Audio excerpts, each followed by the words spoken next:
Hello అండి, అందరికీ నమస్కారం. Welcome back to my channel పున్ను creations. So ఈరోజు మన స్టోరీ వచ్చేసి నిన్ను కోరి పార్ట్ 5. సో లేట్ చేయకుండా స్టోరీలోకి వెళ్ళిపోదాం. ఇప్పుడైనా మూడు ముక్కలు చెప్పు, నువ్వు చెప్తే వినాలని ఉంది. చెప్పాను, మీరు నన్ను ఎంతలా భయపెట్టారు, ఎంతలా ఏడిపించారు, అందుకే నేను మీకు చెప్పను అంది. రాక్షసి, ఇలా ఎన్ని రోజులు ఉంటావు చెప్పకుండా? ఏమో తెలీదు. సరే నువ్వు చెప్పకు, నేను చెప్తాను విను అంటూ వసుని దగ్గరికి తీసుకొని మెల్లగా తన చెవి దగ్గరికి వెళ్ళి ఐ లవ్ యూ వసుంధరా అని చెప్పాడు. వినయ్ అలా చెప్పగానే వసుకి ఏదో తెలియని ఫీలింగ్ కలిగింది. వినయ్ మెల్లగా వసు బుగ్గ మీద ముద్దు పెట్టుకున్నాడు. తర్వాత వసు పెదాలను అందుకోవాలని చూశాడు. వినయ్ అలా చేస్తూ ఉంటే వసు ఒళ్ళంతా ఏదో తెలియని మత్తులో ఉంది. అంతలో వసు ఫోన్ మోగింది. వసు వెంటనే కంగారుగా పక్కకు వెళ్ళి చెప్పు పూజ అంది. ఈ పూజకి అస్సలు టైం సెన్స్ లేదు, ఇప్పుడే చెయ్యాలా అంటూ తిట్టుకుంటూ ఉన్నాడు వినయ్. వసు కాల్ మాట్లాడి అక్కడికి వచ్చి వెళ్దామా అంది. వినయ్ మరి మన పని అంటాడు. ఏం పని అంటుంది ఏమీ తెలియనట్టు. అదే ఇప్పుడు మనం మధ్యలో ఆపేసిన పని అంటాడు. వసు కోపంగా చూసి ఎక్కువ చేయకుండా రండి అంటూ వెళ్ళింది. వినయ్ ఇంకా చేసేదేం లేక నీరసంగా వసు వెనకాలే వెళ్ళాడు. వినయ్ వసు చేపట్టుకొని ఇప్పుడు నాతో బయటికి వస్తావా అని అన్నాడు. ఇప్పుడెక్కడికి? రేపు వెళ్ళొచ్చులే, నేను ఇప్పుడు రూమ్కి వెళ్ళాలి, పూజ నా కోసం ఎదురు చూస్తూ ఉంది. అబ్బా ప్లీజ్ వాసు, ఇప్పుడే వెళ్దాం అని చెప్పి తనని కారులో ఎక్కించుకొని తీసుకువెళ్తాడు. ఎక్కడికో చెప్పండి వినయ్ గారు. చెప్పను, సర్ప్రైజ్ నీకు అన్నట్టు పూజకి కాల్ చేసి రావడం లేట్ అవుతుందని చెప్పు అంటాడు. అరే ముందు నన్ను ఎక్కడికి తీసుకెళ్తున్నారో చెప్పండి. అబ్బా వసు, కొంచెం సేపు నువ్వేం మాట్లాడకు, కార్ ఎక్కినప్పటి నుండి ఎక్కడికి ఎక్కడికి అంటూ అడుగుతూనే ఉన్నావు. వినయ్ అలా అనగానే వసుకి కోపంగా సరే ఇంకా ఏం మాట్లాడను అని విండో నుంచి బయటికి చూస్తూ ఉంది. వినయ్ వసుని చూసి నవ్వుతూ కార్ డ్రైవ్ చేస్తున్నాడు. కాసేపటికి ఒక ఇంటి ముందు కార్ ఆపి దిగు వసు అంటూ కార్ డోర్ ఓపెన్ చేశాడు. వసు కార్ దిగి చుట్టూ చూసింది. ఎవరిది వినయ్ గారు అంటుంది. వినయ్ ఏం మాట్లాడకుండా వసు చేయి పట్టుకొని లోపలికి తీసుకొని వెళ్ళాడు. వసుని లోపలికి తీసుకొని వెళ్ళి సోఫాలో కూర్చోబెట్టి నువ్వు ఇక్కడే ఉండు అంటాడు. వసు వినయ్ చేయి పట్టుకొని ముందు ఇది ఎవరి ఇల్లు చెప్పండి, లేదంటే నేను ఇప్పుడే వెళ్ళిపోతాను అంటుంది. ఇదే నీ అత్తారిల్లు అంటాడు. నిన్ను అమ్మకి చూపించాలి అని తీసుకొచ్చాను అంటాడు. మీ చిన్నుని కూడా చూద్దువు, ఇక్కడే కూర్చో, నేను వెళ్ళి వాళ్ళని తీసుకొని వస్తాను అని అక్కడి నుండి వెళ్ళిపోయాడు. అత్తారిల్లు అనగానే వసుకి కంగారు మొదలైంది. భయంగా చుట్టూ చూస్తూ ఉంది. అమ్మ ఒకసారి బయటికి రా అంటూ వినయ్ సావిత్రి రూమ్ డోర్ కొడుతున్నాడు. బయటికి వచ్చిన సావిత్రి వినయ్ని చూసి కంగారుగా ఏమైంది అంటూ అడిగింది. అమ్మా నువ్వు కిందికి వెళ్ళు, నేను విక్రమ్ని పిలుస్తాను అని చెప్పి వెళ్ళిపోయాడు. సావిత్రి కిందికి వెళ్ళి వసుని చూసి నవ్వుతూ తన దగ్గరకు వచ్చింది. వసు టెన్షన్గా లేచి నిలబడింది. సావిత్రి, ఎందుకు వసు అంత కంగారు పడుతున్నావు? ఇది నీ ఇల్లే తల్లి అంటూ ప్రేమగా తనని దగ్గరికి తీసుకుంది. వసు వెంటనే సావిత్రి కాళ్ళకి నమస్కారం చేసింది. ఆంటీ మీరు ముందే నన్ను చూసారా అని అడుగుతుంది. లేదు తల్లి, ఇప్పుడే నిన్ను చూడటం అంటుంది. మరి నేను వసు అని ఎలా గుర్తుపట్టారు అని అడుగుతుంది. సావిత్రి నవ్వుతూ వినయ్ ఒక అమ్మాయిని ఇంటికి తీసుకొచ్చాడు అంటే అది ఖచ్చితంగా వసుంధరానే అయి ఉంటుంది. కానీ అంతలో అక్కడికి వచ్చిన వినయ్ ఏంటి అప్పుడే అత్తాకోడళ్ళు క్లోజ్ అయినట్టున్నారు అంటాడు. వసు లేచి విక్రమ్ కోసం చూసింది. వినయ్ నవ్వుతూ వాడొస్తాడు కానీ నువ్వు కూర్చో అంటాడు. అమ్మా వసు ఎవరో తెలుసా, భానుమతి అక్క అంటాడు. సావిత్రి ఆశ్చర్యంగా నిజమా అంటుంది. అవునమ్మా అంటూ జరిగింది మొత్తం చెప్పాడు. అంతలో అక్కడికి విక్రమ్ వస్తాడు. తనని చూడగానే వసు సంతోషంగా లేచి నిలబడింది. విక్రమ్ని చూస్తూ ఉంది. హాయ్ వదిన అంటూ పలకరించాడు. వినయ్ నీ సెలెక్షన్ సూపర్ తెలుసా, వదిన చాలా బాగుంది అంటాడు. నువ్వు మాత్రం పెద్దగా ఏం మారలేదు చిన్ను అంటుంది. ఆ పిలుపు వినగానే విక్రమ్కి కళ్ళల్లో నీళ్లు తిరిగాయి. వెంటనే వసు దగ్గరకు వచ్చి నువ్వు అని ఆగిపోయాడు. విక్రమ్ని ఆట పట్టించాలి అని ఏంటి చిన్ను నన్నే మర్చిపోయావా, నేను భానుమతిని అంటుంది. అది వినగానే విక్రమ్ షాక్ అవుతాడు. వినయ్ సావిత్రి వాళ్ళు నవ్వుకుంటారు. చిన్ను ఏమైంది, ఎందుకు ఏం మాట్లాడడం లేదు అంటుంది. నీకు తెలుసా, వినయ్ గారి మెడలో ఉన్న లాకెట్ చూశాక నేను నువ్వే అనుకున్నా, కానీ ఇప్పుడే తెలిసింది నువ్వు కాదు అని అంటుంది. అయినా కూడా విక్రమ్ ఏం మాట్లాడడం లేదు. విక్రమ్కి చాలా బాధగా అనిపించి ఏం లేదు అని చెప్పి అక్కడ ఉండబుద్ధి కాక వెళ్తుంటే అయ్యో ఏంటి చిన్ను నాతో మాట్లాడవా అంటుంది. వినయ్ విక్రమ్ని చూసి అబ్బా వసు ఇంకా చాలు అంటాడు. ఆ పేరు వినగానే విక్రమ్ సంతోషంగా వెనక్కి వచ్చి నువ్వు వసుంధరా అంటూ ఊపిరి పీల్చుకున్నాడు. వినయ్ సారీరా అంటూ వెళ్ళి వసు చెయ్యి వెనక్కి పట్టుకొని చెప్పు ఎందుకలా అబద్ధం చెప్పావు అంటాడు. వసు చెయ్యి వదిలించుకొని లేకపోతే నన్ను మర్చిపోయావుగా నువ్వు. అందరికీ భాను గురించే చెప్పావు, మరి నా గురించి ఎందుకు చెప్పలేదు? అప్పుడే వసుకి భాను కాల్ చేసింది. వినయ్కి వినపడాలి అని స్పీకర్ ఆన్ చేసి చెప్పు భాను అంది. విక్రమ్ భాను గొంతు వినాలి అని చాలా ఆత్రంగా ఉన్నాడు. భాను అసలు ఏం మాట్లాడడం లేదు. వసుకి ఎందుకో డౌట్ వచ్చి ఏం చేసావు మళ్ళీ, ఎవరితో గొడవ పడ్డావు భాను అని అడిగి స్పీకర్ ఆఫ్ చేసింది వసు. కానీ విక్రమ్ మళ్ళీ ఆన్ చేసి మాట్లాడు అని సైగ చేశాడు. అక్కా, అది నా ఫ్రెండ్ దీప ఉందిగా, దాన్ని ఒకడు ఏడిపించాడు, అది ఏడుస్తూ వచ్చి నాకు చెప్పింది. హా, అర్థమైంది. నువ్వేమో రుద్రమాదేవి వాడి మీదికి వెళ్ళి 4 తగిలించి వచ్చావు అంతేనా అంటుంది వసు. అంటే కొంచెం అటు ఇటు అలాగే జరిగింది. ఇంకా గొడవ కాస్త ప్రిన్సిపల్ వరకు వెళ్ళింది. ఆయనేమో ఇంటికి కాల్ చేసి అమ్మకి అంతా చెప్పాడు అనగానే వసు కోపంగా నీకెన్నిసార్లు చెప్పాను భాను గొడవలకు వెళ్ళొద్దు అని, అస్సలు వినవు కదా. అబ్బా, ఇందులో నా తప్పేముందే, ఇంట్లో అమ్మ అరుస్తుంది అని నీకు కాల్ చేస్తే నువ్వు కూడా అరుస్తావు నా మీద అంటుంది. భాను బాధపడుతుంది అని అర్థమై సరేలే వాళ్ళు ఎలా ఉన్నారు అని అడిగింది. పర్లేదంట, వాళ్ళతో ఫ్రెండ్స్తో మాట్లాడి వచ్చాను అంటుంది. నా సంగతి వదిలే కానీ నువ్వేం చేస్తున్నావు? పూజ అక్క కూడా చెప్పకుండా ఆఫీస్ నుండి వెళ్ళిపోయావంట, ఎందుకు ఏమైంది చెప్పు. నిన్నెవరైనా ఏమైనా అంటే నాకు చెప్పు, వాడి పని నేను చూసుకుంటాను అంటుంది. నన్ను ఎవరూ ఏమనలేదు, కొంచెం తలనొప్పి ఉంటేను వచ్చేసాను అంటుంది. తిన్నావా భాను? అమ్మ తిట్టిందని అలాగే ఉన్నావా అని వజు అనగానే నేను తినకుండా ఉంటే నాన్న ఊరుకుంటారా చెప్పు. ఇందాకే నా కోసం బిర్యానీ తెచ్చి ఇచ్చారు, అమ్మకి తెలీదు అంటుంది. అంతలో ఉమా డోర్ కొడుతుంది. అక్క నేను మళ్ళీ కాల్ చేస్తా అంటుంది. ఏం వద్దు, ఫోన్ పక్కన పెట్టు, ఏమంటుందో నేను వినాలి, అమ్మ ఏమంటుందో నేను వినాలి అంటుంది. భాను డోర్ తీసి వచ్చి బెడ్ పైన కూర్చుంది. భాను, కనీసం ఈ పాలైనా తాగవే అంటుంది ఉమా. ఇప్పటి వరకు బాగా పెట్టావుగా, నా కడుపు నిండిపోయింది, పాలు నువ్వే తాగు అంటుంది. నీకోసమే కదా భాను నేనేం చెప్పినా, నీకేమైనా అయితే మేము తట్టుకోగలమా చెప్పు అంటుంది ఉమా బాధపడుతూ.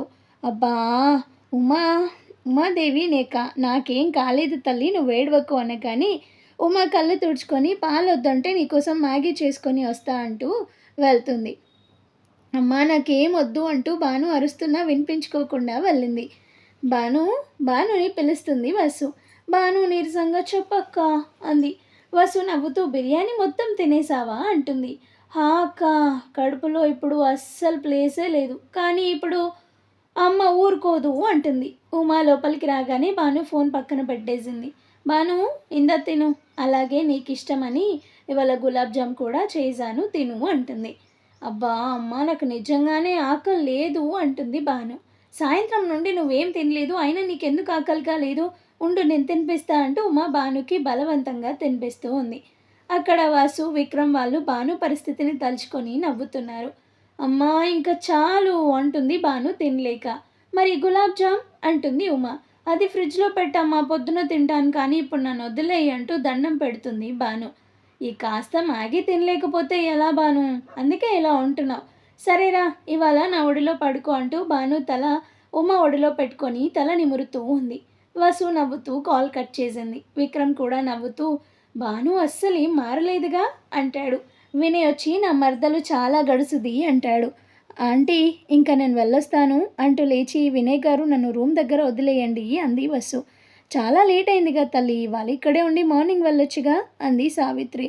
లేదంటే నా ఫ్రెండ్ నా కోసం ఎదురు చూస్తుంది అనగానే సరే తల్లి నీ ఇష్టం, వినయ్ తనని జాగ్రత్తగా వదిలేసిరా అంది. వసు వాళ్ళు బయటికి వెళ్ళగానే విక్రమ్ కూడా వాళ్ళ వెనకాలే వెళ్ళి వసు అని పిలిచాడు. విక్రమ్ ఉద్దేశం అర్థమైన వసు నవ్వుతూ నీ ఫోన్కి పంపిస్తా అని చెప్పింది. విక్రమ్ కూడా నవ్వుతూ చాలా థ్యాంక్స్ వసు అన్నాడు. వినయ్ వసు వెళ్తుంటే విక్రమ్ ఇంత హ్యాపీగా ఉండటం చాలా తక్కువ చూశాను అంటాడు. ఇంతకీ విక్రమ్ ఏం అడిగాడు నిన్ను అని వినయ్ అనగానే మీకు అర్థం కాలేదా అంటుంది వసు నవ్వుతూ. అర్థమైతే మళ్ళీ ఎందుకు అడుగుతా అంటాడు వినయ్. భాను ఫోటో అడిగాడు, పంపిస్తా అని చెప్పాను. నీకెలా తెలుసు తను ఫోటోని అడిగాడు అని అంటాడు వినయ్. వసు నవ్వుతూ భాను మాటలు వింటున్నంతసేపు విక్రమ్ చాలా ఎగ్జైట్ అయ్యాడు. తనని చూడాలి అని ఎంత తప్పిస్తున్నాడో నాకు అర్థమైంది, అందుకే ఫోటో పంపిస్తా అని చెప్పాను అంటుంది. అది సరే కానీ ఇప్పుడు నేను పూజకి ఏం చెప్పాలి వినయ్ గారు? వచ్చే ముందు దాని మీద చాలా కోపం నటించాను. ఇప్పుడు మీతో నన్ను చూసిందో నా పని అంతే అంటుంది కంగారుగా. నువ్వేం భయపడకు వసు, పూజతో నేను మొత్తం చెప్పాను. తను నిన్ను ఏమనదు అంటాడు. అంతలో హాస్టల్ రావడంతో వినయ్ వసుని తీసుకొని లోపలికెళ్ళాడు. పూజ వీళ్ళిద్దరిని చూసి నవ్వుతూ మొత్తానికి అనుకున్నది సాధించావంటూ వినయ్కి హ్యాండ్ ఇచ్చింది. వసుని మాత్రం కోపంగా చూసింది. సారీ పూజ, ఏదో ఊరికే నీ మీద కోపం నటించాను అంటూ పూజని హక్ చేసుకుంది. మొత్తానికి వినయ్ లవ్ని ఒప్పుకున్నావు, కంగ్రాట్స్ అంటూ పూజ కూడా హక్ చేసుకుంది. పూజకి విక్రమ్ గురించి కూడా చెప్పింది. పూజ నవ్వుతూ అక్క చెల్లెలిద్దరూ ఒకే ఇంటి కూడలన్నమాట అనగానే అలా కొన్ని రోజులు గడిచాయి. వినయ్ వసు చాలా హ్యాపీగా ఉన్నారు. విక్రమ్కి ఫోటో చూపిస్తా అని చెప్పడమే కానీ చూపించింది లేదు వసు. అబ్బా వదిన ప్లీజ్, ఇవాళ నువ్వు ఎలా అయినా నాకు భాను ఫోటో చూపించాలి అంటాడు. ఇంకా ఎన్ని రోజులు వాడిని అలా ఏడిపిస్తావు వసు, చూపించు అంటాడు. సరే అని వసు ఫోన్లో ఉన్న భాను ఫోటోని చూపించింది. భానుని చూడగానే విక్రమ్ అలాగే చూస్తూ ఉండిపోయాడు. ఏంటి విక్రమ్, నా చెల్లె ఎలా ఉంది అంటుంది. విక్రమ్ నవ్వుతూ తన గురించి చెప్పడానికి నాకు మాటలు రావడం లేదు అంటూ ఫోటోని చూస్తూ ఉన్నాడు. అబ్బో అంటూ నవ్వుతారు వినయ్ వసు. ఒకరోజు వసుకి శంకర్ కాల్ చేసి అర్జెంటుగా ఇంటికి రమ్మని చెప్పాడు. వసు కంగారు పడుతూ వినయ్కి కాల్ చేసి నాన్న ఎందుకో అర్జెంటుగా రమ్మన్నాడు, నాకెందుకో భయంగా ఉంది, నేను ఇంటికి వెళ్తున్నా అని చెప్పింది. ఏమై ఉండదు, నువ్వు కంగారు పడకుండా వెళ్ళు అంటాడు. పూజ వసు ఇద్దరూ కలిసి స్టేషన్కి వెళ్ళారు. అక్కడికి వినయ్ విక్రమ్ ఇద్దరు వచ్చారు. వసు జాగ్రత్తగా వెళ్ళు, వెళ్ళగానే కాల్ చేయి మర్చిపోకు అంటాడు. వదినా నా గురించి భానుకి ఏం చెప్పకు అంటాడు విక్రమ్. ట్రైన్ అనౌన్స్మెంట్ ఇవ్వగానే వసు ట్రైన్ ఎక్కి కూర్చుంది. అలా జరిగింది మొత్తం చెప్పింది పూజ. అలా వెళ్ళిన వసుని నేను మళ్ళీ 1 year తర్వాత చూశాను అంటుంది పూజ. విక్రమ్ గురించి విన్నాక భానుకి చాలా సంతోషం వేసింది. అవును భాను, అసలు వసు ఇంట్లో నుండి వెళ్ళిపోయి ఎందుకు పెళ్లి చేసుకుంది అని అడుగుతుంది పూజ. వసు ఇంటికి వచ్చేసరికి ఇల్లంతా అందంగా అలంకరించి ఉంది. ఇంటి నిండా బంధువులు ఉన్నారు. వాళ్ళని చూడగానే వసుకెందుకో అనుమానంగా ఉంది. వసు లోపలికి వెళ్ళగానే రామ కోడల పిల్ల అంటూ తన ఎదురుగా వచ్చింది. వసుంధర వాళ్ళ చిన్నత్త సునీత. తనని చూడగానే వసు నవ్వుతూ వెళ్ళి అత్త ఎలా ఉన్నారు, ఇంట్లో ఏమైనా ఫంక్షన్ జరుగుతుందా, అందరూ వచ్చారు అంది. ఇదెక్కడి విడ్డూరమే తల్లి, రేపొద్దున పెళ్లి పెట్టుకొని ఇప్పుడేం జరుగుతుందంటావు అంది. వసుకి ఏం అర్థం కాలేదు. పెళ్ళేంటి, ఎవరిది అని అడుగుతుంది. ఇంతలో అక్కడికి శంకర్ వచ్చి అమ్మ వసు, ముందు నువ్వు వెళ్ళి ఫ్రెష్ అవ్వు, తర్వాత నీకు అన్నీ చెప్తాను అని వసుని అక్కడి నుండి పంపించేశాడు. ఏంటి సునీత, నువ్వు కూడా దానికి నేను చెప్తానుగా అంటూ అక్కడి నుండి వెళ్ళిపోతాడు. వసుకి కంగారు ఎక్కువైంది. ఏం జరుగుతుందో అర్థం కావడం లేదు. అప్పుడే అక్క అంటూ భాను అక్కడికి వచ్చింది. భానుని చూడగానే ఏం జరుగుతుంది ఇక్కడ, అసలు పెళ్ళెవరిది అంటూ అడిగింది. అక్క అది మరి అని ధైర్యం తెచ్చుకొని నీకే అని చెప్పింది. ఆ మాట వినగానే వసుకి గుండాగినంత పనైంది. కాళ్ళ కింద భూమి కంపించింది. కళ్ళల్లో నుండి నీళ్లు కారుతున్నాయి. కాళ్ళు చేతులు వణుకుతున్నాయి. కళ్ళు తిరుగుతున్నాయి. వెంటనే బెడ్ మీద కూలబడింది. భాను కంగారుగా అక్క ఏమైంది అంటూ అరుస్తూ ఉంది. ఇంతలో అక్కడికి శంకర్ వచ్చి వసు పరిస్థితి చూసి కంగారుగా నీళ్లు తెచ్చి తాగించి ఇప్పుడు బాగానే ఉందా తల్లి అంటూ అడిగాడు. వసు ధైర్యం తెచ్చుకొని నాన్న నాకు ఈ పెళ్ళొద్దు అంటూ ఏడ్చింది. తల్లి అబ్బాయి ఎవరో కాదమ్మా, మీ రేణుకత్త కొడుకు. అత్త ఆరోగ్యం సంగతి నీకు తెలుసుగా, మొన్న డాక్టర్ గారు ఇంకా లాభం లేదు అని చెప్పేశారు. దాంతో రేణుక చాలా బాధపడుతుంది. ఉన్న ఒక్క కొడుకు పల్లి కూడా చూడకుండానే పోతానేమో అని. అప్పుడే నాతో చెప్పింది వసుంధరని తన కొడుకిచ్చి పెళ్లి చేయమని. అత్త అలాంటి పరిస్థితుల్లో అడగగానే కాదు అని చెప్పలేకపోయాను. మీ బావ చాలా మంచివాడు, పైగా పెళ్ళయ్యాక మన ఇంటికే వచ్చి ఉండటానికి కూడా ఒప్పుకున్నాడు అంటాడు శంకర్. వసు ఏం మాట్లాడలేదు. తల్లి ఒప్పుకోమ్మా, మంచి సంబంధం అని చెప్పి అక్క నుండి వెళ్ళిపోయాడు. భాను వసు దగ్గరకు వచ్చి అక్క ఏం ఆలోచిస్తున్నావు అంటుంది. వసు కోపంగా నువ్వు కూడా నాకు చెప్పలేదుగా అంటూ ఏడుస్తుంది. అక్క నిజంగా నాకు తెలీదు, దేని గురించి అమ్మ నాన్న ఇద్దరూ తమకి బాలేదు అని వెళ్ళారు. వచ్చాక అన్ని ఏర్పాట్లు చేస్తున్నారు. పొద్దున నీకు కాల్ చేశాకే అమ్మ నాకు చెప్పింది. అప్పటికే నేను నాన్నతో చెప్పాను పెళ్ళి వద్దు అని, కానీ నాన్న వినలేదు అంటూ ఏడుస్తుంది భాను. భాను నన్ను కొంచెం సేపు ఒంటరిగా వదిలేయి అంటూ ప్లీజ్ అంది. భాను సరే అని చెప్పి అక్కడి నుండి వెళ్ళిపోయింది. వసు డోర్ లాక్ చేసి వెంటనే వినయ్కి కాల్ చేసి మొత్తం చెప్పి ఏడుస్తూ ఉంటే అబ్బా వసు ఏడవకు, నేను ఏదో ఒకటి చేస్తాను అని చెప్పి కాల్ కట్ చేశాడు వినయ్. ఏమైంది వినయ్? వసు ఏం చెప్పింది అని అడుగుతాడు విక్రమ్. వినయ్ బాధపడుతూ వసు చెప్పింది మొత్తం చెప్తాడు. మరి ఇప్పుడు ఏం చేయాలనుకుంటున్నావని అడుగుతాడు విక్రమ్. అదే తెలియట్లేదు విక్రమ్, ఏం చేయాలా అని ఆలోచిస్తున్నా అంటాడు. అంతలో వసు మళ్ళీ కాల్ చేస్తుంది. చెప్పు వసు ఏమైంది అంటాడు వినయ్ కంగారుగా. నేను పొద్దున్నే ఇక్కడ నుండి వచ్చేస్తాను వినయ్ గారు, మీరు స్టేషన్లో రెడీగా ఉండండి అంటుంది. వసు కొంచెం ఆలోచించు, మీ నాన్నని ఒప్పించే ప్రయత్నం చెయ్యి అంటాడు. అంటే ఏంటి వినయ్ గారు మీరు అనేది? నేను వాళ్ళని ఒప్పించడానికి ఎలాంటి ప్రయత్నం చేయలేదు అంటారా? ఇక్కడ ఎవరు కూడా నా మాట వినడానికి సిద్ధంగా లేరు. ఇంకా లేట్ చేస్తే మీరు నాకు దూరం అవుతారు, అది నేను తట్టుకోలేను అంటూ ఏడుస్తుంది.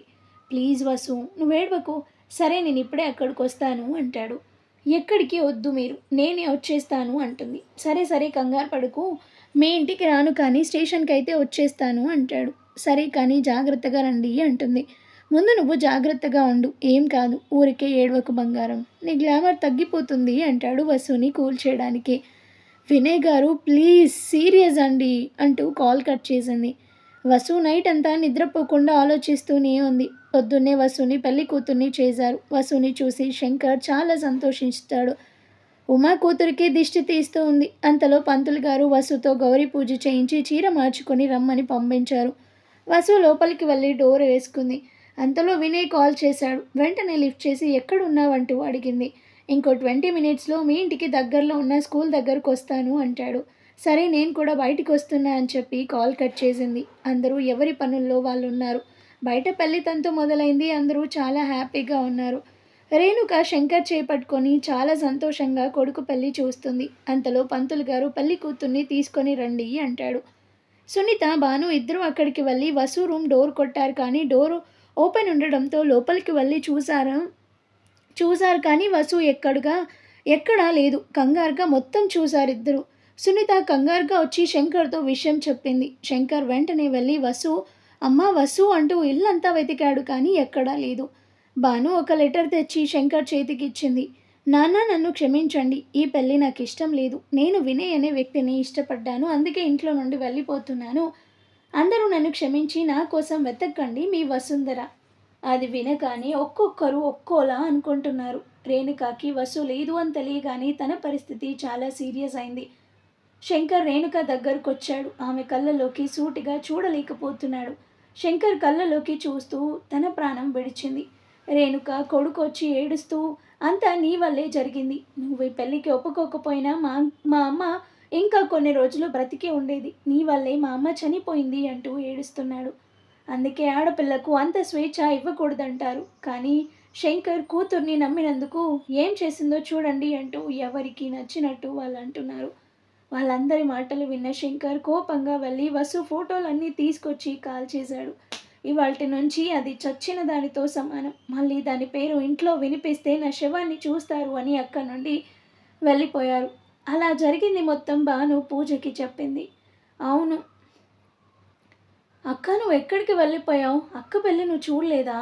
లేదు భాను, వసు పెళ్ళిన రోజే అమ్మకి బాగాలేదు అని కాల్ వచ్చింది. నేను కూడా వెంటనే వెళ్ళిపోయాను. అమ్మ ఆరోగ్యం అస్సలు బాగాలేక ఇంకా మళ్ళీ ఇక్కడికి రాలేదు. 6 ఇయర్స్ బ్యాక్ అమ్మని ఇక్కడ హాస్పిటల్లో జాయిన్ చేశాము. అప్పుడే నేను వసుని చూశాను అంటుంది.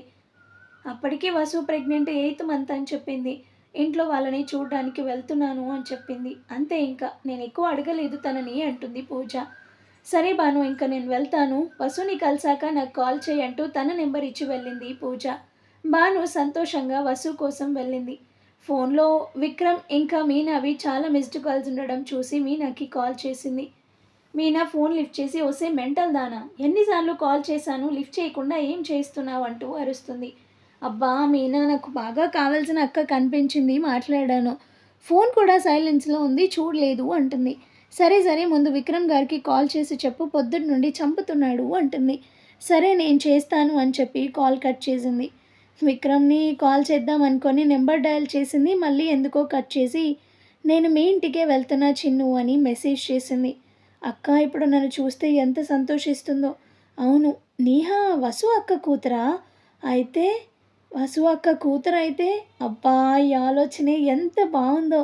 అక్కని చూసి ఎన్ని ఇయర్స్ అయింది, ఇప్పుడు ఎలా ఉందో ఏంటో తను. అమ్మకి అక్కని చూపిస్తా అని మాట ఇచ్చాను కదా. ముందు అక్క దగ్గరికి వెళ్ళగానే అమ్మకి వీడియో కాల్ చేసి అక్కని చూపిస్తా అనుకుంటూ వెళ్తుంది. ఇంతలో ఇల్లు రావడంతో ఎక్కలేని సంతోషంతో లోపలికి వెళ్ళింది. ఎదురుగా నీహా సోఫాలో కూర్చొని ఏదో చేస్తూ ఉంది. నీహా భానుని చూడగానే సంతోషంగా భాను అంటూ వెళ్ళి తనని హగ్ చేసుకుంది. నీహా వసు కూతురు అని అనుకోగానే సంతోషంగా ముద్దులు పెట్టి హగ్ చేసుకుంది. ఏంటి భాను ఇలా వచ్చావు అంటూ అడిగింది. ఇంట్లో పెద్దవాళ్ళు ఎవరు లేరా అని అడిగింది భాను. నానమ్మ ఉంది భాను, ఉండు పిలుచుకొని వస్తా అంటూ వెళ్ళింది.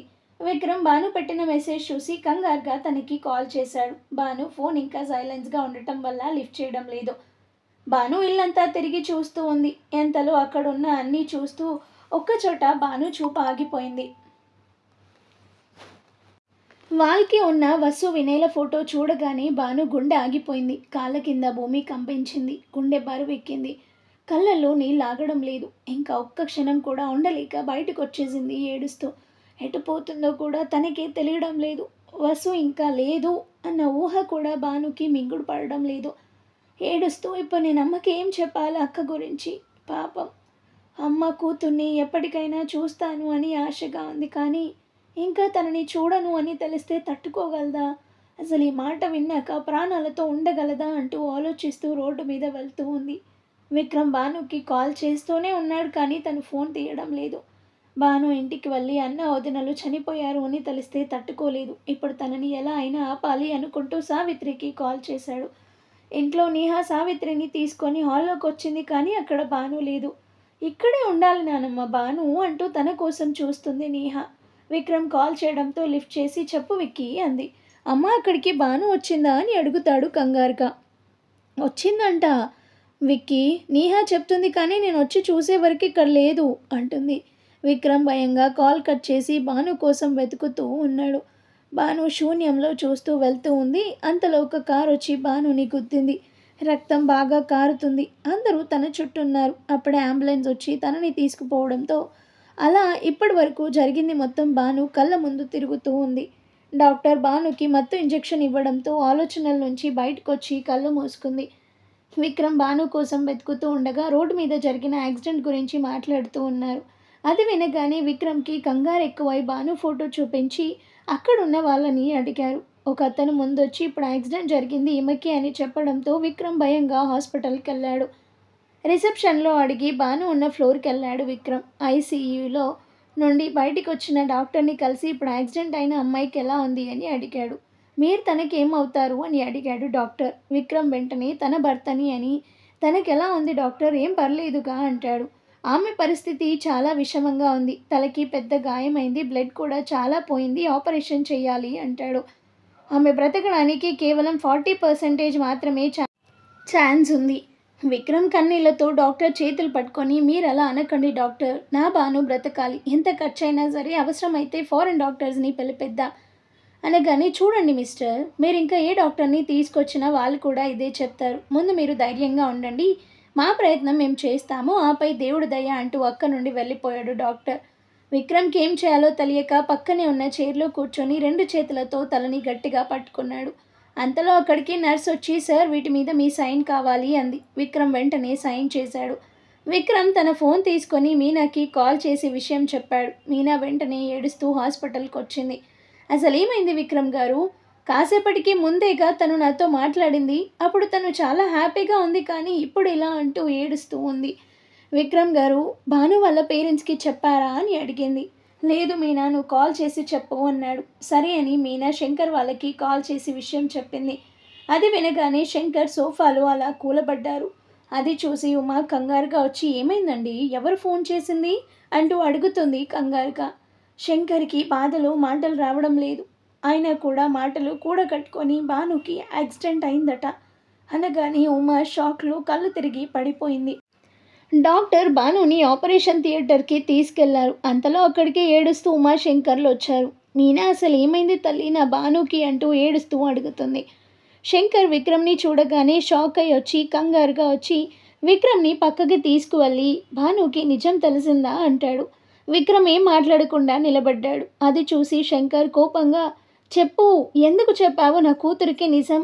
ఇప్పటికే ఒక కూతుర్ని పోగొట్టుకొని బాధపడుతున్నాను. ఇప్పుడు నీ వల్ల ఇంకో కూతుర్ని కూడా దూరం చేసుకోవాలా అంటూ విక్రమ్ షర్ట్ పట్టుకొని బాధపడుతూ ఉన్నాడు. విక్రమ్ బాధగా అంకుల్ భానుకి నేనేం చెప్పలేదు. వసు వదిన గురించి భానుకి పూజ చెప్పింది మొత్తం. నేను కాదు భానుకి తెలిసింది అనగానే తన కోసం వచ్చాను కానీ అప్పటికే అంటూ ఇంకా చెప్పలేక గట్టిగా కళ్ళు మూసుకున్నాడు. అక్కడే నిలబడి వీళ్ళ మాటలు వింటున్న ఉమాకి ఏం తెలియడం లేదు కానీ వసుకేదో జరిగింది అని మాత్రం తనకు అర్థమై శంకర్ దగ్గరకు వచ్చి మీరు మాట్లాడినవి అన్నీ విన్నాడు, వసుకేమైంది అంటూ అడిగింది శంకర్ని. శంకర్ ఏం మాట్లాడడం లేదు. ఉమా విక్రమ్ని చూసి నువ్వైనా చెప్పు బాబు నా కూతురికి ఏమైంది అని అడుగుతుంది. ఎవరూ ఏం మాట్లాడడం లేదు. ఉమా బాధగా చెప్పండి దయచేసి, నా బిడ్డని చూసి 7 సంవత్సరాలైంది, ఎలా ఉందో ఎక్కడుందో ఏం తెలీదు, ఒక్కసారి దాన్ని చూడాలి, మీకు దండం పెడతా, నా కూతురికి ఏమైంది అంటూ ఏడుస్తూ కింద పడిపోయింది. విక్రమ్ శంకర్ ఇద్దరూ కంగారుగా ఉమా దగ్గరకు వచ్చి అయ్యో ఉమా ఉమా అంటూ పిలుస్తున్నాడు శంకర్. పక్కనే ఉన్న వాటర్ తీసుకొచ్చి ఉమా మీద చల్లాడు విక్రమ్. కాసేపటికి ఉమా మెల్లగా కళ్ళు తెరిచింది. శంకర్ ఉమా పక్కనే కూర్చొని ఉండటం చూసి మెల్లగా ఓపిక తెచ్చుకొని ఏమండి అని పిలిచింది. శంకర్ ఉమాని చూసి ఇప్పుడు ఎలా ఉంది నీకు ఉమా అని అడిగాడు. బాగానే ఉంది, భానుకి ఎలా ఉంది అంటుంది. ఇంకా ఆపరేషన్ జరుగుతుంది, నువ్వు కాసేపు రెస్ట్ తీసుకో, నేను బయట ఉంటాను అని చెప్పి శంకర్ అక్కడి నుండి వెళ్ళిపోతుంటే ఉమా పిలుస్తుంది. ఏంటి ఉమా అంటూ దగ్గరికి వెళ్ళాడు శంకర్. వసు ఎక్కడుందో మీకు తెలుసు కదా అంటుంది. శంకర్ మళ్ళీ మౌనాన్ని ఆశ్రయించాడు. మీరిలా మౌనంగా ఉంటే కుదరదు, నాకు చెప్పాలి, ఇవాళ చెప్పి తీరాల్సిందే అంటూ మొండిగా అంటుంది ఉమా. శంకర్ ఉమా పక్కనే కూర్చొని చెప్తాను కానీ నువ్వు అది విన్న తర్వాత కూడా ధైర్యంగా ఉంటాను అని మాటివ్వు అంటాడు. ఎన్నో కష్టాలు తట్టుకొని ఇలా ఉన్నాను, నాకు ఏం కాదు, ముందు చెప్పండి అంటుంది శంకర్ చేతిలో చేయి వేసి. శంకర్ కళ్ళ నిండుగా నీళ్ళు వచ్చేశాయి. తనని తను సమాధానించుకొని మన వసు ఇంకా మనకు లేదు ఉమా అంటూ తనని పట్టుకొని బోరున ఏడుస్తాడు. ఉమా కోపంగా ఎవరో మీకు అబద్ధం చెప్పారు, నా వసుంధర చనిపోవడం ఏంటి, మీకు తెలీదు, నా కూతురు ఎక్కడో సుఖంగానే ఉండి ఉంటుంది అంతే అనగానే ఉమాని చూస్తూ శంకర్ గుండెలు పగిలేలా ఏడుస్తున్నాడు. మీరెందుకు అంతలా ఏడుస్తున్నారు, మన వసుకి ఏం జరిగి ఉండదు అనగానే శంకర్ ఉమాని దగ్గరికి తీసుకొని నేను చెప్పింది నిజం ఉమా, మన వసు ఇంకా మనకి లేదు అంటూ చెప్తాడు. ఉమా ఇంకా ఆగలేక శంకర్ని పట్టుకొని గట్టిగా ఏడుస్తూ ఉంది. ఉమా ఏడుపు విని మీనా విక్రమ్ ఇద్దరూ అక్కడికి వెళ్ళారు. ఉమాని చూడగానే విక్రమ్కి కూడా కన్నీళ్ళాగవు. ఇంకా అక్కడ ఉండలేక బయటికి వచ్చాడు. అప్పుడే ఆపరేషన్ థియేటర్ నుండి బయటకు వచ్చిన డాక్టర్ని చూసి పరుగున అక్కడికి వెళ్ళాడు. శంకర్ ఉమా కూడా బయటికి వచ్చారు. డాక్టర్ ఆపరేషన్ సక్సెస్ అయింది కానీ తను స్ప్రోలోకి వస్తే కానీ మేమేం చెప్పలేము అని అక్కడి నుండి వెళ్ళిపోయాడు. డాక్టర్ చెప్పింది వినగానే విక్రమ్ అక్కడే కూలబడిపోయాడు. శంకర్ ఉమాల దుఃఖానికి అవధులు లేకుండా పోయాయి. ఏ జన్మలో ఏ పాపం చేశాను, ఎప్పుడు ఆ శిక్షని ఎలా అనుభవిస్తున్నాను అంటూ ఏడుస్తూ ఉంది ఉమా. శంకర్ ఉమాని సముదాయించి రూమ్లో పడుకోబెట్టి వచ్చాడు. విక్రమ్ పరిస్థితి చూసి తన దగ్గరికి వెళ్ళాడు శంకర్. విక్రమ్ భుజం మీద చేయి వేసి భానుకి ఏం కాదు విక్రమ్ అంటాడు. విక్రమ్ పైకి లేచి ఏం కాదు అంకుల్, భానుకి 2 రోజుల్లో మళ్ళీ మామూలు అవుతుంది చూడండి అంటాడు. శంకర్ విక్రమ్ చేయి పట్టుకొని తప్పకుండా కోలుకుంటుంది అంటాడు. మీనా శంకర్కి విక్రమ్కి టీ తెచ్చి ఇస్తుంది. వద్దు మీనా, నాకేం తాగాలని లేదు అంటాడు శంకర్. మీరు పొద్దుటి నుంచి పచ్చి మంచినీళ్ళు కూడా తాగలేదు, భాను లేచాక నన్ను తిడుతుంది, కనీసం మా నాన్నకి టీ కూడా ఇవ్వలేదు అని అనగానే శంకర్ టీ తీసుకుంటాడు. విక్రమ్ మాత్రం తీసుకోడు. అక్క నుండి వెళ్ళి భానుని డోర్లో నుండి చూస్తూ ఉన్నాడు. ఉమా కూడా బయటకు వచ్చి శంకర్ గారి పక్కనే కూర్చుంది. విక్రమ్ భానుని అలా చూస్తూ ఉండలేక అక్కడి నుండి బయటికి వెళ్ళిపోయాడు. భానుకి బాగా ఇష్టమైన బాబా గుడికి వెళ్ళి కూర్చున్నాడు. అక్కడున్న బాబా బొట్టు చూడగానే చిన్నప్పుడు భాను చెప్పిన మాటలు గుర్తుకొచ్చాయి. ఆంటీ ఆంటీ అంటూ అరుస్తూ వచ్చింది భాను నిహారిక ఇంటికి. ఏంటి భాను, ఏమైంది, ఎందుకలా అరుస్తున్నావు? అబ్బా అరవడం కాదు, పిలుస్తున్నా కానీ ఈ కొడుకు ఎక్కడ ఉన్నాడు, స్కూల్కి వచ్చే ఉద్దేశం ఉందా లేదా తనకి అంటుంది. లేదు తల్లి, వాడికి నైట్ నుండి బాగా జ్వరంగా ఉంది, అందుకే ఇవాళ రావడం లేదు. అయ్యో అవునా అంటూ లోపలికి వెళ్ళి చూసింది. చిన్ను అంటూ పిలుస్తూ వెళ్ళి తన పక్కన కూర్చొని తలపైన చేయి పెట్టి చూసింది. అయ్యో బాగా కాలిపోతుంది కదా అంటుంది. అవును మేడం, ఇప్పుడేగా టాబ్లెట్స్ వేశాను, మధ్యాహ్నం వరకు తగ్గిపోతుందిలే అంటుంది నిహారిక. నీ ట్యాబ్లెట్స్కి ఏం తగ్గదు కానీ నేను ఎప్పుడే వస్తానుండు. ఎక్కడికి బాను అని నిహారిక అడుగుతున్నా వినకుండా వెళ్ళింది. కాసేపటికి మళ్ళీ లోపలికొచ్చి చిన్ను పక్కనే కూర్చొని, ఇప్పుడు చూడు నీ కొడుకుకి వెంటనే తగ్గిపోతుంది అంటుంది. బాను ఏం చేస్తుందా అని నిహారిక విక్రమ్ ఇద్దరూ చూస్తున్నారు. బాను తన చేతిలో ఉన్న బాబా బొట్టు పెట్టి, ఇప్పుడు చూడు నీ నీ కొడుకు ఇప్పుడు చూడు నీకు వెంటనే తగ్గిపోతుంది అంటుంది. నాకెప్పుడు జ్వరం వచ్చినా మా నాన్న ఈ బొట్టే పెడతాడు అని చాలా అమాయకంగా చెప్పింది.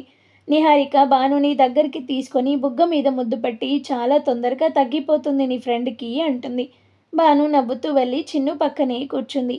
ఏంటి మేడం గారు ఇక్కడే సెటిల్ అయ్యారు అంటుంది నిహారిక. నా ఫ్రెండ్కి ఇలా ఉంటే ఇక్కడ కాకుండా ఇంకా ఎక్కడుంటాను అంటుంది.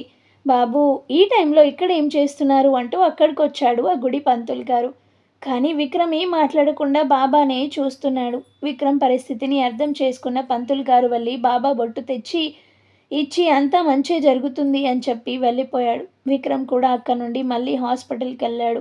శంకర్ ఉమా ఇద్దరూ పడుకొని ఉన్నారు. విక్రమ్ మెల్లగా బాను గదిలోకి వెళ్ళి చూశాడు. అక్కడ నర్సు కూడా పడుకొని ఉంది.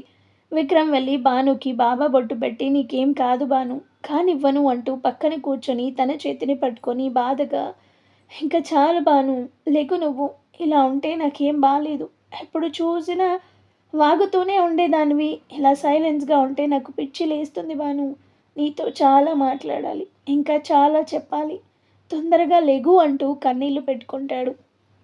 బాను చేయి పట్టుకొని తనని చూస్తూ ఉన్నాడు.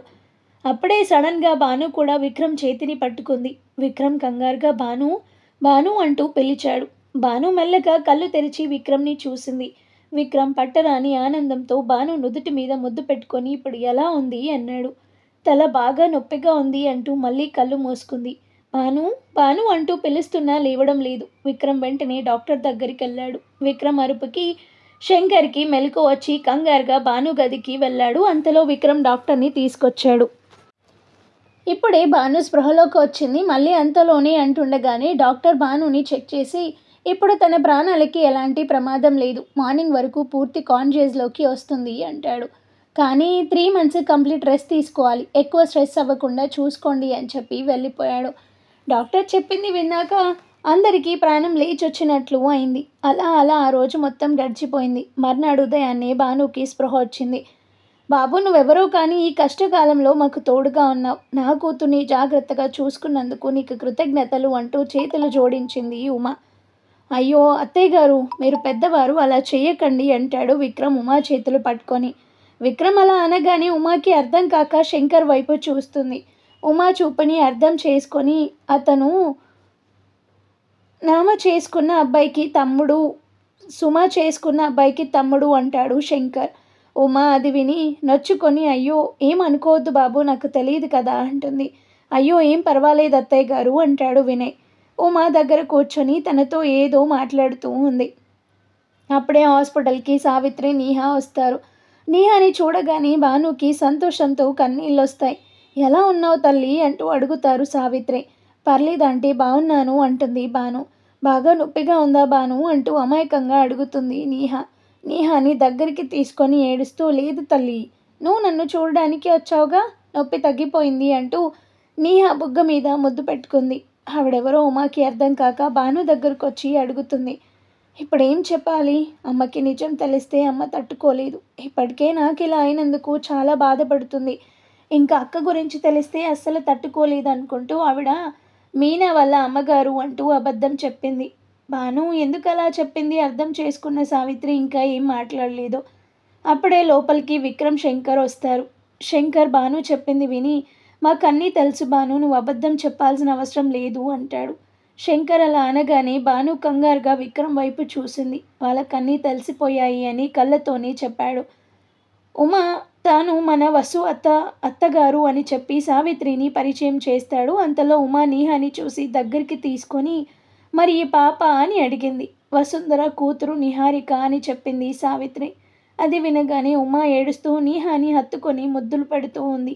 నీహా అమాయకంగా, భాను మీ అమ్మ ఎందుకు ఏడుస్తుంది అని అడిగింది. ఆవిడ మీ అమ్మమ్మ నేహా అని చెప్తుంది సావిత్రి. మరి నన్ను చూడడానికి ఎన్ని రోజులుగా ఎందుకు రాలేదు అని అడిగింది. భాను నేహాని దగ్గరికి తీసుకొని అమ్మమ్మ వాళ్ళకి నిన్ను చూడాలి అని చాలా అనిపించేది. కానీ ఏం చేద్దాం చెప్పు, బోలెడన్ని పనులు, వాళ్ళకి అస్సలు కుదరలేదు అని చెప్పగానే ఉమా నేహాని చూస్తూ, కానీ ఇప్పుడు ఇంకా నేను వదిలి ఎక్కడికి వెళ్ళము తల్లి అంటుంది నేహాని చూస్తూ. వీళ్ళే ఎలా మాట్లాడుకుంటూ ఉండగానే అక్కడికి విశాల్ వచ్చాడు. భాను దగ్గరకు వచ్చి, సారీ భాను, నాకు అస్సలు తెలియదు నీకు ఇలా అయింది అని తెలిసాక ఇంకక్కడ ఉండలేకపోయాను, అందుకే నీ కోసం వచ్చాను అంటూ భాను చేతిని పట్టుకున్నాడు. విశాల్ అలా భాను చేయి పట్టుకోగానే విక్రమ్ కోపంగా విశాల్ని చూశాడు. భాను కూడా చాలా ఇబ్బందిగా ఫీల్ అయింది. విక్రమ్ చూపుకి విశాల్ కంగారుగా భాను చేయిని వదిలేశాడు. మరి ఇప్పుడు నెక్స్ట్ మన స్టోరీ ఎలా ఉండబోతుంది, ఏం జరగబోతుంది అనేది ముందు ముందు ఎపిసోడ్లలో చూద్దాం. స్టోరీ నచ్చితే లైక్ చేయండి, షేర్ చేయండి, అండ్ ఇంకా ఎవరైనా సబ్స్క్రైబ్ చేసుకొని వాళ్ళు ఉంటే చేసుకోండి.